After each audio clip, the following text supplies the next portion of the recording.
Captain, enemy ships decloaking off our port bow. They're charging weapons! Shields up! Red alert! They're firing!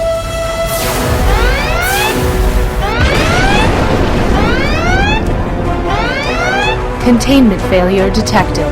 Warp core breach imminent. Welcome to Warp Core Breach, Episode 3. On this episode, Nick and David fight technical difficulties to bring you the Captain's Log. The Faction Report takes a look at Klingons and what the Tong has to offer. Francisco discusses mission creation for his campaign. Griffin overviews Temporal Incursion, based on Voyager's Year of Hell. Natasha takes a look at paring down build choices. And we all discuss our favorite OP events. Warning.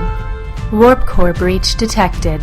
I'm David Montgomery, and here's my co-host, the Jean-Luc, to my cue, Nick Norris.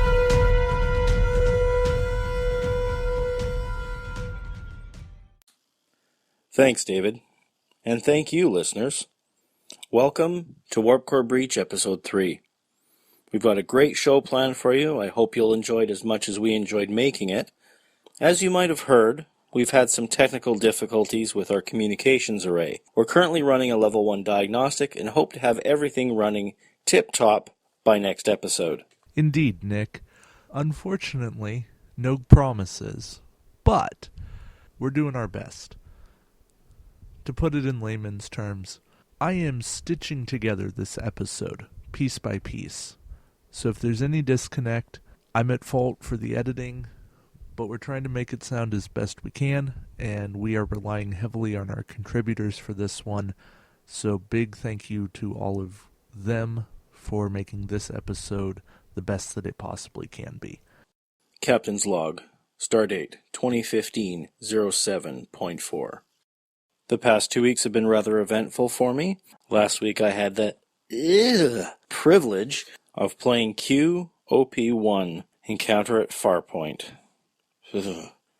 Q is not nice. And that's putting it nicely. Let's just say I got thoroughly rended. We'll leave it at that. However, this week, my roommate and I were graced with the presence of my father and longtime friend Drew from Vancouver Island, who came over on the ferry just for the day. That amounts to a 3-hour trip each way. Insert your own pun about Gilligan's Island here. Just to play Star Trek Attack Wing with us. That's pretty awesome.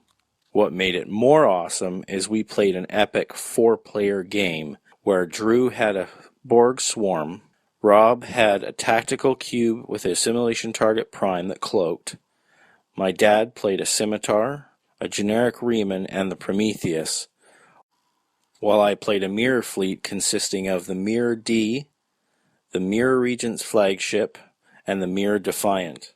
This one really came to blows and came through a lot of different exchanges, including a double destruction, all thanks to counterattack die. Thank you very much. In the end, it came down to my Mirror Regent's flagship versus Rob's Assimilation Target Prime. Man, was that a tight game. Who won?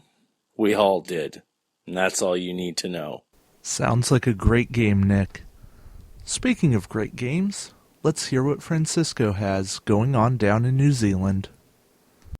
Hello everyone, Francisco here, and welcome to another episode of These Are the Voyages. This time we're going to be talking about mission design. Now, one of the things I addressed earlier is that when the time came to determine missions for our custom campaign, it was really hard to find any suitable missions. The missions that come with the expansion packs and in the starter set are really not meant for a competitive or even a semi-competitive atmosphere. They're more flavorful than anything else, and there's absolutely nothing wrong with that. But we were looking for a different approach. I eventually decided that I really had to do these missions myself, and it turned out to be easier than I thought. You just have to bear in mind that you have to try and keep it balanced. You have to define first the overall objective, which can be anything from, scouting some Borg wreckage, which I believe was actually the objective for our very first mission, to taking over a planet or whatever, and just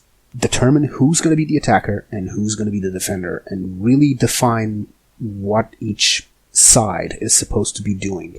Assign victory points as necessary depending on the scenario, and try to keep it, I won't say necessarily competitive, but try to keep it fun above all else. Don't ever sacrifice fun for competitiveness or anything of that sort. It has to be fun for the players. We had scenarios where I thought they were going to absolutely be terrible because I just thought that I was failing from the design standpoint, and ended up with our players having a lot of fun with them. And then there were scenarios that I thought were really well designed, but ended up being, well, boring, pretty much. So that's the important bit. Just bear in mind, above all else, people are supposed to be having fun with these. If they're not having fun, you're not doing what you're supposed to be doing. Then the next thing I determined was that to make sure that everyone was on an equal footing, people would be playing both the attacker and the defender. Now, I've said before that our event days were divided into 3 missions. 2 of those would be based on the mission that I would draw up, and then the third mission would be just a random, just your average melee scenario. So, for the first 2 missions, everyone would be playing once as the attacker and once as the defender. So there would be no question whatsoever of anyone being at a disadvantage at any point. If someone didn't like the fact that the defenders were underpowered or at a disadvantage, then on the next scenario, they were certain to be playing as the attacker. The next thing that I did was, for every last phase of our campaign, for the end of the escalation phase and for the end of the scouting phase and all that, I made sure to do a special mission. And for the first one, we did Taking Over Deep Space Nine. Again, I had no idea there was an actual mission already based on that. This was way before I'd ever come into contact with the Dominion War OP. I just bought the Deep Space Nine model, and I made my own set of rules around it, which I really can't get into it because they were a bit too complicated. But they ended up working, and people ended up having fun. I divided the players into 2 sides and had them do a semi-co-op event. Then, for the end of the escalation phase, I did a big battle against the Borg cube, which I'd hinted at before with other missions involving the Borg. Or, in this case, Borg debris. The Borg never actively showed up. We didn't even have a Borg player in the campaign. So for this mission, I just kitted out the Borg cube as much as I could. I completely ignored any sort of restrictions or even upgrade bars or whatever. I just thought, I'm going to make this thing the beast that it's supposed to be. I asked a friend of mine who knows how to play attack wing but wasn't actually taking part in the campaign to take control of the Borg cube, and then all of our players fought it. And if you go by the rules as they are, the Borg cube would be really, really at a disadvantage, because this was just the Borg cube. Or, well, actually no, I think it had 2 scout cubes with it, but they were pretty much irrelevant. They were there just to be a nuisance. And everyone loved that mission. Everyone adored that mission. Everyone had a lot of fun with that. Even the people that ended up getting knocked out by the completely overpowered cube. So, in essence, just remember, just keep the missions fun. Make sure that everyone has a shot at playing either both the attacker and the defender. Try to keep the missions balanced, but never sacrifice fun for that. And above all else, have a very clear goal when you sit down to write a mission of what you want. Don't just try and improvise as you go. Just sit down, determine what you want to do, design a scenario in your mind, and then everything else will just flow from that. That's it for me, and I'll see you next week. Hi, this is Dave Griffin. Today we'll be talking about the Temporal Incursion mission. This originally came with the Krenim weapon ship, and it reenacts Voyager's Year of Hell 2-part episode. We have on one side the Krenim forces, which can have 1 or more ships, but one of which must be the Krenim weapon ship, either the named one or the unnamed one, and the ship must have Anorex as captain and the Temporal Incursion upgrade. The Federation side is also 80 points and must contain 1 or more Federation ships. There is also a planet in the exact center of the board. An exact center is important because the Krenim ship has a maximum speed of 3, and it has to be in range 1 of the planet to shoot at it. So it can't get into range 1 on turn 1 without some additional movement unless you misplace the planet. So you'll want to do that carefully. There are also 12 mission tokens on the Temporal Incursion upgrade, and we'll explain how you use those tokens. Now, the special rules of this scenario are that the Temporal Incursion upgrade is usually discarded when it's used, but in this scenario, it's only discarded if all of its mission tokens are gone.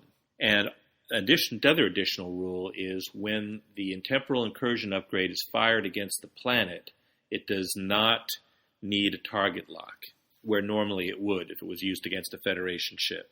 And it still does if used against a Federation ship.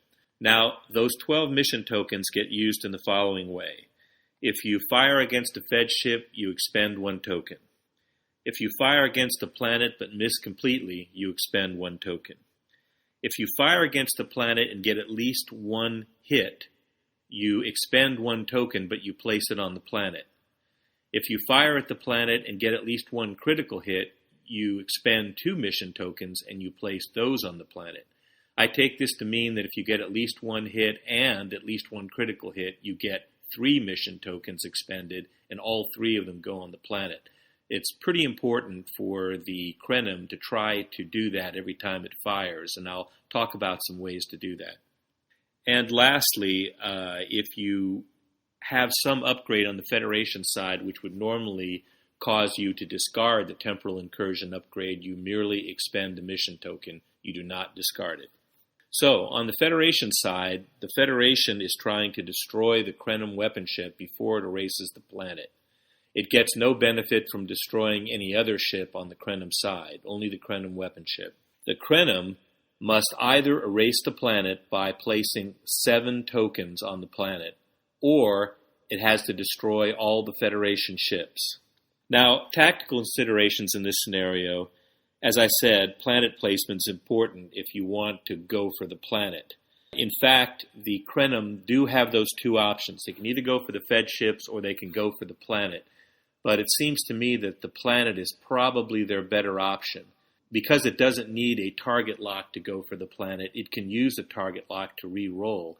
And it's not important how many hits it gets on the planet, only that it gets at least 1 hit and 1 crit. So a target lock is better than a battle stations because you're likely to get at least 1 hit, but crits are less common. So being able to re-roll all but 1 hit, all but 1 of those 8 dice, is very likely to result in at least 1 hit and a crit.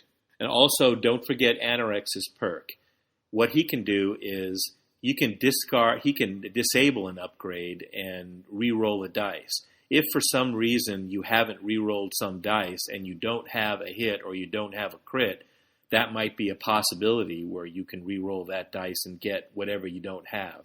Also, for the Krenim, as far as what upgrades to take, there's some you have to take, like Temporal Incursion and Anorex. But there are some that are very useful.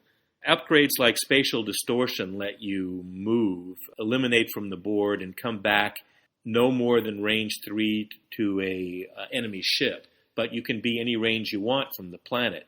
So using that upgrade allows you to disappear, reappear at the end of the turn, and set yourself up for another range 1 at the planet with the Federation ship or ships totally out of position.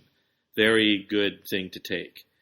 Also, having extra maneuvering like the Indy-Fed fleet captain allows you to set up for that range 1 forward arc shot, which is difficult enough. Also, having high captain skill and being able to move last was very nice. And with something like Admiral Riker and the Indy-Fed fleet captain, Anorax has a 10 captain skill, which might just get him ahead of most Federation captains, or at least equal to Picard with the Indy-Fed fleet captain, for instance. Also, don't forget faked messages.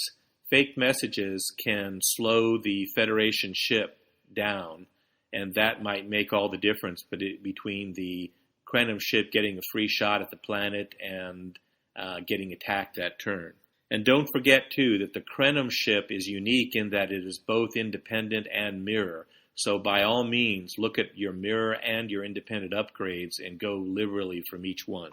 From the Federation side, I kind of like the Prometheus if I was going to pick a ship, but Voyager and Sovereign are good choices too. High attack dice, maybe tactical station to get a good alpha strike, maybe multiple ships even, and Picard maneuver for extra speed might all be useful, because remember, if the enemy disappears with an upgrade like spatial distortion, being able to reposition quickly might make all the difference on the Federation side between winning and losing. Lastly, I would say that this is definitely worth playing. I would rate it 4 out of 5 stars, and the multiple objective choices of the Krenim and all the different ways this can come down can make it anybody's race. It's just a matter of how well you build your fleet, how your luck goes, and what upgrades you take. There is a huge number of possibilities here, and that's always good to have replayability in a scenario. Thanks. This is Admiral Montgomery here, telling you to check out Wandering In Studios. Wandering In, the best place for Star Trek Attack Wing campaigns on YouTube. That's youtube.com/WanderingInStudios. Pull up a seat and join the adventures of Captain Stu, Captain Clark, Captain Kurok, and an enterprising Ferengi named Vax. Next up, we've got the Faction Report with Walton, and then we're going to get a new segment with Steven, and he's going to convince me why I should move to Florida. More on that coming up. Hi, I'm David Walton. This is the Faction Report, today talking about the IKS T'Ong, which is a Wave 17 expansion for the Klingons. As a faction, the Klingons have two main problems. First of all, they don't have the flexibility of 360-degree fire the way any of the other main factions do. Romulans, Dominion, Federation, Borg, obviously, all have access to some way of getting 360-degree fire out to range 2 at least. Even Mirror Universe have range 2, 360-degree fire. The Klingons don't. Now, some people would say, and some people would argue, that the Klingons have access to one of the most manoeuvrable set of dials in the entire game, not counting Borg. My issue there is that even when you have a manoeuvrable fleet, sometimes you're out of arc. Dominion, especially, they have the ARF weapons array that allows you to fire basically 360 degrees to range 3 as a disable. The Klingons don't have anything like that. Now, they do have cloaked mines, but their cloaked mines aren't quite as good as the Romulan cloaked mines that allow them some degree of area control. But they could do with some other upgrade that allowed them to fire in some fashion in 360 degrees. The second thing that Klingons struggle with as a faction is some way of getting efficiency on their defense dice. And the Romulans struggled with this for a long time, but they got Romulan Security Officer in Mendak in the last expansion. There are some tricks here, and I'm going to try and talk about them some other time. But really, they could do with some way of re-rolling defense dice. For a fleet that has quite a lot of cloaked ships, you rely quite heavily on defense dice, and it would make sense for that faction to have access to something that allowed them some degree of efficiency there. When I opened up the StarTrek.com preview of the T'Ong, I was really hoping there would be something there to fill those two particular gaps. The ship itself is a Katinga class 4143. The ability boosts the primary attack value. I think it's a nice ability. It's certainly better than the Kronos one. I don't necessarily think it's better than the Bemoth, but it's nice to have another named Katinga if you want to run 3 in a fleet. Katemok, who's the first captain, is a nice card for getting more into 50 points. He's a pretty low command skill, only 5, and I don't think he would be one of your go-to captains. Maybe if you're struggling for points, you want to put a fleet captain on him, then that would be pretty good. He does have an elite talent slot, so that's pretty cool. Morag is the other captain. He has a very similar ability to Clag, but he's costly. He's more costly than Clag is. You're also taking up one of the captain slots, and I think there are better things you can do with it. I would just take Clag if you wanted to do what he can do. All Klingon elite talents are renowned as being terrible, and devotion to duty is no better. It's an action, and the action cost makes it almost unplayable. There are very few elite talents for Klingons that are any good, though. So maybe as a free elite talent on a captain because of fleet captain, that's pretty good. Klingons, like many other factions, now get access to their own tactical officer. If you're using tactical officer, you're doing something wrong elsewhere. I can see the benefits of this if you've bumped, or if you haven't got access to someone like Worf, but just take a target lock. Core and Worf and Kargan all do this better. It takes up a crew slot, and you haven't got many crew slots on Klingon ships anyway. Kayla is the second crew. She is similar to the ability that is on Weyoon, where you can stop another ship firing for you, but you can't fire at that ship. From a faction point of view, Klingons haven't got anything like this, so that's pretty cool. But it's costly, it's limited in effect, it costs your action, it's only at range 1. I don't rate it, really. Concussive charges and photon torpedoes you should be relatively aware of as it is. The star card from this expansion is cryogenic stasis. This was great when you could get 10 points of crew for a 5-point upgrade. Unfortunately, the WizKids Online Rules Forum, WARF, have made it worse, saying that you can only have 2 cards on it that cost up to 5 points. I'm not a fan of that. However, Klingon don't have many crew slots, so it has its uses. It's an action cost, which is really tough, and it's a tech slot, so it's going to have competition from stuff like projected stasis field. But if you wanted to combine it with Young Core Skill 8, who allows you to reroll for each crew you've got on a ship, that's pretty good, because you can put it on a ship that already has 3 crew, you can put cryogenic stasis and add another 2 crew, so you potentially have 5 dice that you're allowed to reroll as a passive ability, which is pretty good. It's a long time to set that ability up, and Klingons have lots of other ways of getting attack efficiency, so I'm not too keen on it. It's not great. As a whole, the ship does nothing really to solve the gaps that the Klingon faction has. It's nice to have a third Katinga. There are 2 cards on there that I would buy the expansion for, cryogenic stasis and Katemok, but apart from that, I don't think it's the greatest expansion in the world. Doesn't do all that much for the Klingon faction, but it's worth checking out if you're interested in that way. I've been David Walton, this has been the Faction Report. I'm not Picard. Hi everyone, this is Steven Vandeventer, manager of Da Vinci's DreamWorks 2 in Jensen Beach, Florida. My segment's going to be called Da Vinci's Thoughts.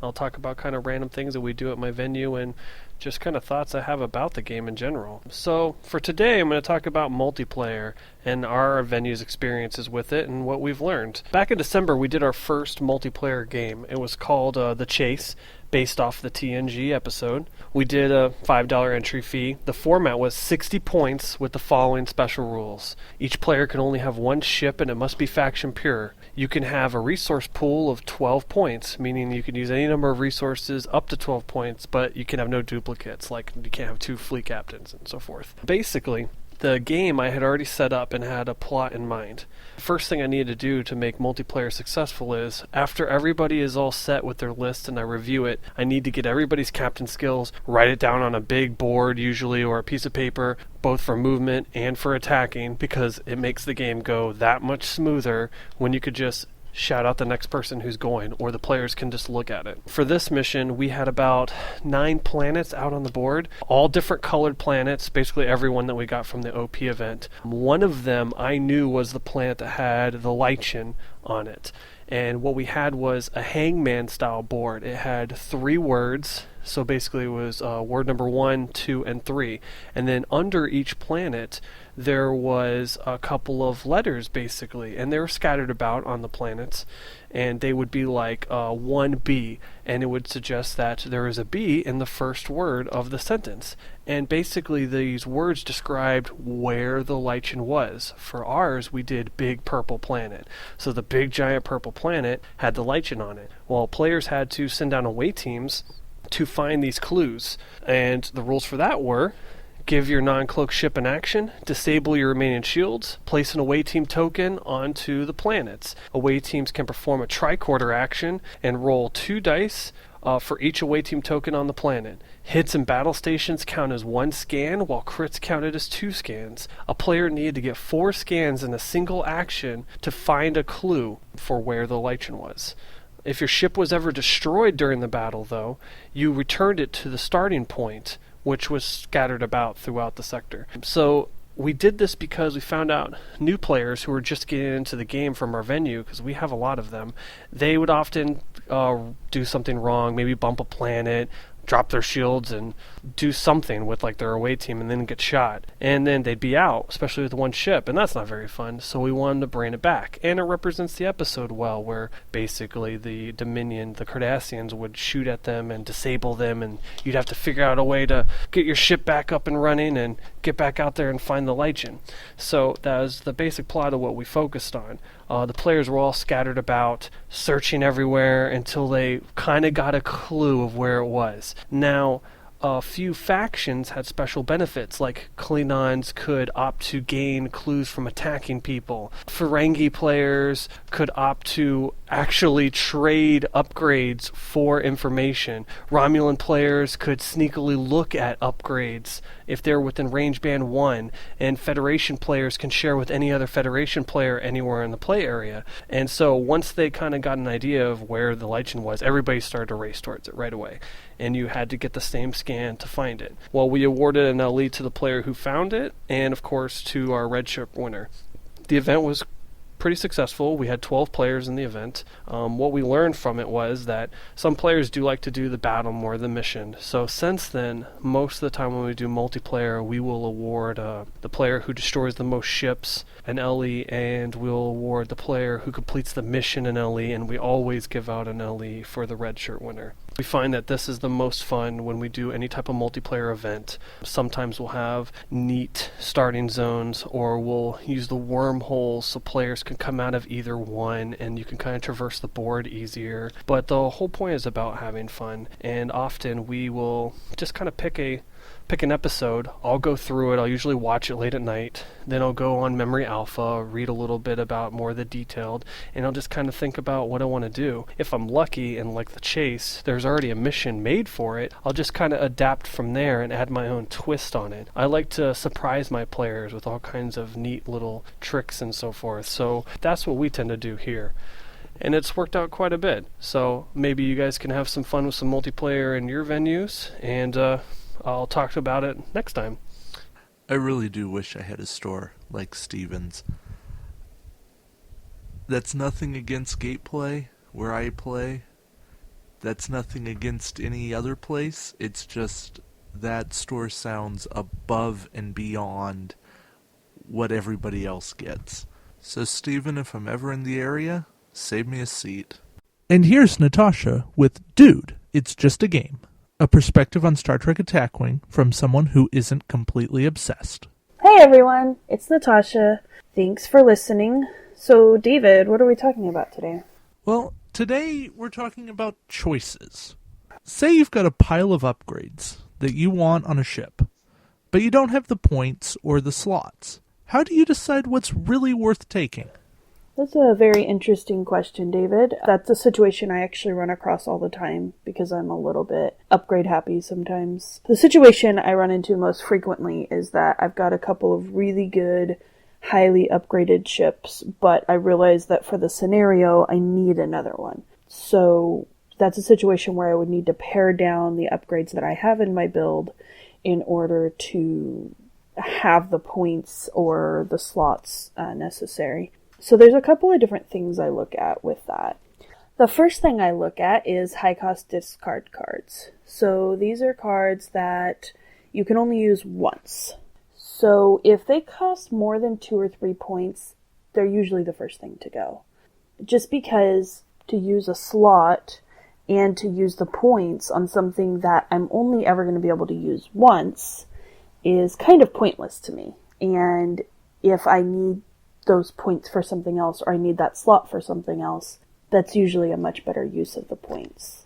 So we're looking at talents, and there's quite a few crew that are discard. Now, of course, there are exceptions to every rule, and a talent like Cheat Death that costs 5 points but keeps you alive for one more shot might be an exception to the rule. Well, yes, that's my favorite talent, but there are builds where it's not necessary, or I have it on a ship that's probably not going to blow up anyway, so I might just take it off if I need the points. That brings me to my next point, which would be cards that are very situational. Cheat Death is situational, but there's a lot of cards that are situational. You know, if X, Y, and Z all happen at this point in the game during this phase, then you can do such and such action.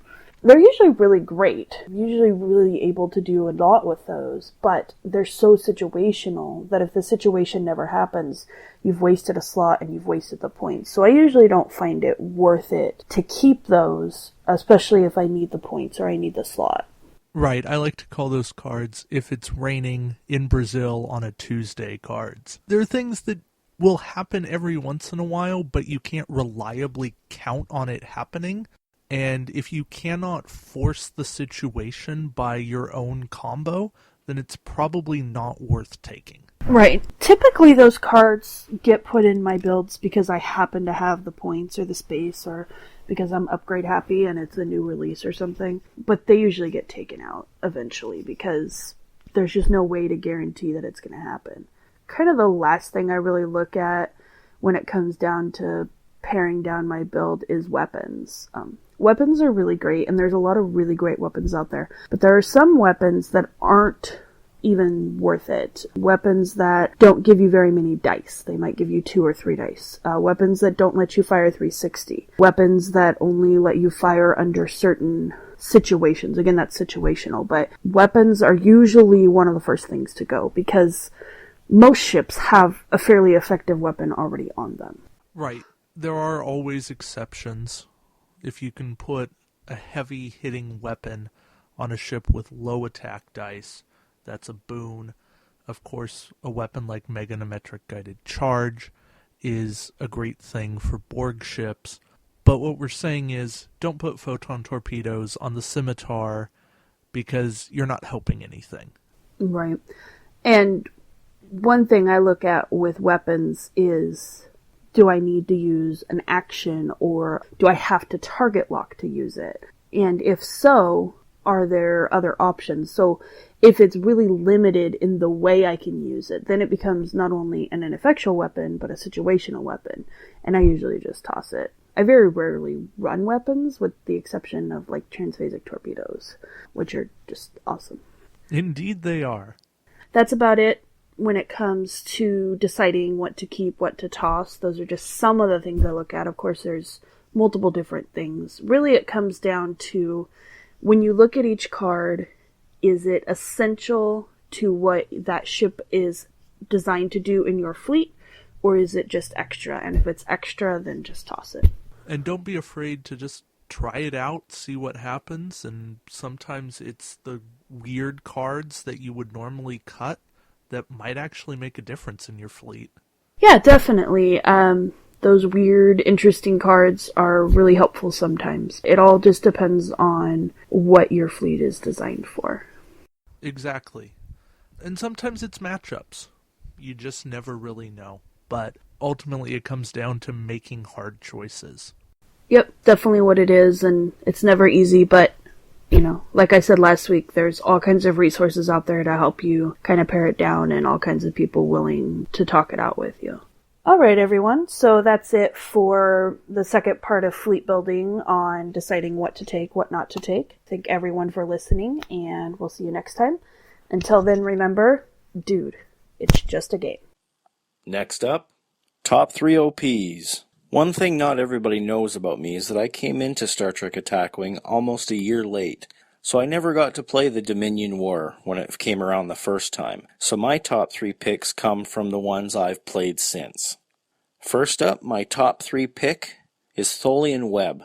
This one is one that a lot of people enjoyed. The reason why I enjoyed it is because it was a great way to get everybody really hunkering down, hardcore, just going for it, and having that further and further shrinking web creeping down on you, constricting and making things tighter and tighter. It really brought on the tension. It made it for an extremely exciting run. And in our venue, we didn't play Borg at that time, at least not for this OP. We figured their movement would give them an unfair advantage. Yeah, Tholian Web is one of those great missions. It's actually one of the 2 that I did not get a chance to play due to some health issues, but it's one that I really enjoy the premise of, and I've gotten a chance to play it since. Not in an OP environment, but just for fun, and I had a great time doing it. So Tholian Web, definitely up there. Check it out. My number 3 is Peak Performance, and it's higher up on Nick's list, so he'll talk about it more. But I loved Peak Performance because you got to take a fleet, and the ships came back.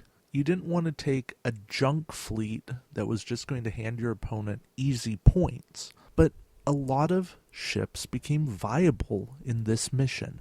Tholians were playable in peak performance. That was cool. The scoring for this was a little wonky, but overall, the notion of ships continuing to respawn was a great premise, and one that I enjoyed a lot. So that's why peak performance is my number 3. My number 2 pick for top OP is peak performance. I really love all sorts of different ships, and sometimes you just don't get the right opportunity to use them. For me, what I wanted to do was Tholians, and peak performance was the perfect venue for this one here. So what I did is I brought a phase-cloaked Prometheus and a bunch of Tholian ships. And the trick here is because the Tholian web does not disappear unless all Tholian ships have been removed from the board, as long as I can keep one alive each round, the Tholian web just grows and grows and grows. Believe it or not, I was fortunate enough to take the top prize that day. I won peak performance with Tholians. Booyah! My number 2 pick is Collective OP2, the Battle of Wolf 359. This was the kind of co-op competitive mission where you were racing with your opponent to put as much damage on a stationary Borg cube as you possibly could. Yes, there were some cheesy combos that were out there, but if you and your opponent ignored them, you actually had a pretty fun mission.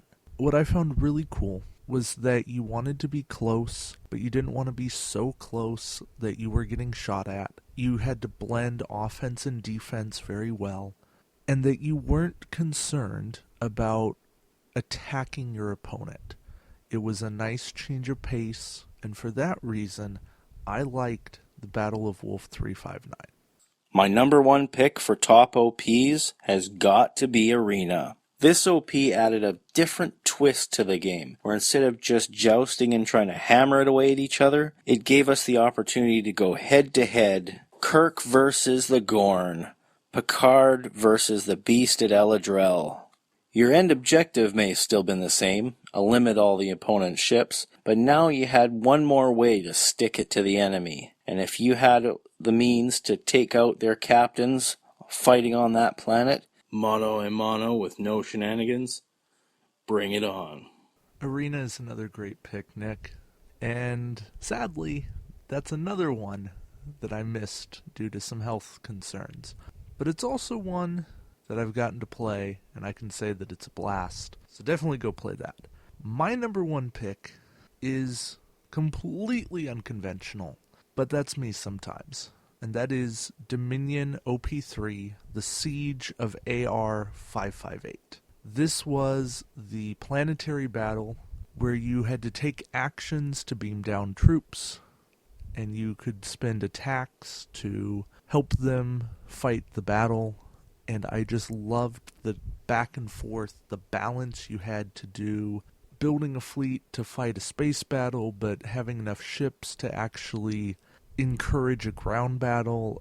It presented a lot of neat options, forced a lot of tough choices, and there was not a clear way to do things. I love it when missions really make you pay attention to the scenario because of, say, a bonus battle point rather than just fleet points. And for me, the Siege of AR 558 was very thematic and a very good mission that made me think in a lot of different ways. So on that note, let's hear what our contributors have to say. Hello everyone, Francisco here. My favorite OP would probably be Arena. Why? Well, it's just the most fun one, I think, out of all the ones that we've played so far, and we're still catching up, but I know that I speak not just for myself, but for a lot of our players in saying that it was just a lot of fun to play with. The idea of the constricting battlefield and all that stuff, it really recreates what it's supposed to be recreating in this case, and it's just, it manages to capture the spirit of the original episode and be a lot of fun at the same time. That's it. Greetings, Warp Core Breach listeners. This is Bane of Borg. My favorite OP event was the independent OP event, the Tholian Web episode. The reason I like this is because of the nature of the way I play and the fleets that I like to play. I like to play Borg and I like to play Cloaked Mines. With the area of play being restricted turn after turn by the Tholian Web, it was a fabulous victory for the Borg and these Cloaked Mines, as I was able to control the middle part of the board and also stay within the Tholian Web very easily with Borg ships and the Borg maneuverability. So again, just recap, my favorite OP event for the reason of because of what I play was the Tholian Web episode. Thank you for listening. This is Bane of Borg signing off. Hey everyone, it's Natasha from Dude, It's Just a Game. My favorite OP is Collective 3, which is Battle for Sector 001. This was one of the first few OPs I ever played, and I loved it. One of the best things about that OP is that you have the option to control the Borg back and forth with your opponent. So it gives you some different things to look at in terms of not only your movement, but the Borg movement and who the Borg's going to fire at. What I loved was that the OP was multifaceted and it had different goals. It wasn't just trying to annihilate your opponent. And to a certain degree, you needed your opponent in the game long enough to help you cut down the Borg until such a time as you could take them out. And that taking out the Borg gave you extra points for the ships that you lost. So there was just a lot of different angles that you could come at the OP with strategy-wise, which is one of the things I really liked about it, and any strategy really could have worked, which is nice for people like me. So that's my favorite OP. This is Goat. This is Brian. This is RJ. And we're from Red Maneuvers. Favorite OP? Yeah. Well, I'm at a slight disadvantage because I haven't been playing as long as some other people. Oh, yeah. But, however, the Tholian Web seemed to be... I played it with someone else. I didn't play it in the actual OP. Yeah. The smaller and smaller board, absolutely wonderful for me. Oh, your Sovereign doesn't turn that quick. Right. Because I ran... Sad pandas. I ran Borg and just stayed in the middle. Yeah. So that would be my favorite OP. Yeah. Well, for me, it would be the last month of the Resistance is Futile, where we cut the board in half and you had the conduit to go back to the Alpha Quadrant. Yes. Just because it made it a smaller battlefield, and had you crossed the line, so losing the ship right away, you got beat on, which was great for. Oh yeah, because the attack dice, if I remember correctly, in that one was dependent on your hull value. The higher the hull, the more they shot at you.